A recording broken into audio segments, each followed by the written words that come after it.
খাগড়াছড়ি থানাধীন কমলছড়ি ইউপিস্থ বোয়াছড়ি নতুন পাড়ায় দুই গ্রুপের মধ্যে মারামারির ঘটনায় এক গ্রুপের সদস্য বিমল নামে যে ব্যক্তি, উনি চট্টগ্রাম মেডিকেল কলেজে চিকিৎসাধীন অবস্থায় থাকা অবস্থায় গতকাল সন্ধ্যার দিকে উনি ইন্তেকাল করেন। এই ঘটনার প্রেক্ষিতে আমরা আপনাদেরকে অবগত করতেছি যে উক্ত ঘটনার প্রেক্ষিতে দুইটি মামলা হয়। একটি বিমল যে পক্ষের লোক ছিল, এই পক্ষ থেকে একটি মামলা দায়ের হয় এবং তার অপোজিট পক্ষে যারা মারামারি সংশ্লিষ্ট হয়েছিল তাদের পক্ষ থেকে একটি মামলা দায়ের হয়।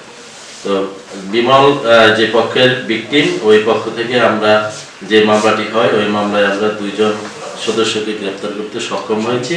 তার মধ্যে একজন হলো এজাহার নামের 4 নম্বর আসামি মোহাম্মদ আব্দুর রশিদ, আরেকজন হলো এজাহার নামের 7 নম্বর আসামি মোহাম্মদ আলামিন।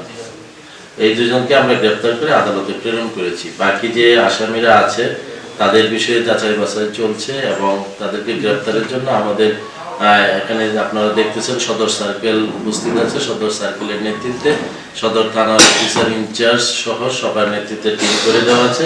তারা আসামি গ্রেপ্তারের জন্য কার্যক্রম অব্যাহত রেখেছে।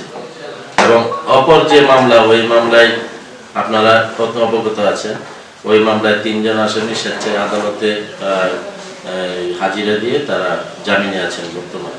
এই ঘটনায় আমরা সর্বোচ্চ জেলা পুলিশ, আমাদের মাননীয় পুলিশ সুপার স্যার আমাকে দায়িত্ব দিয়েছেন এই ঘটনায় আপনাদের অবহিত করার জন্য যে আমরা জেলা পুলিশ সর্বোচ্চ গুরুত্ব দিয়ে আসামিরা যেন কোনোভাবে পলায়ন করে জেলা থেকে অন্য জায়গায় চলে যেতে না পারে কিংবা তারা যেন দেশ ত্যাগ না করতে পারে, এই বিষয়ে যাবতীয় যত ব্যবস্থা সবকিছু আমাদের জেলা পুলিশের পক্ষ থেকে আমরা গ্রহণ করছি।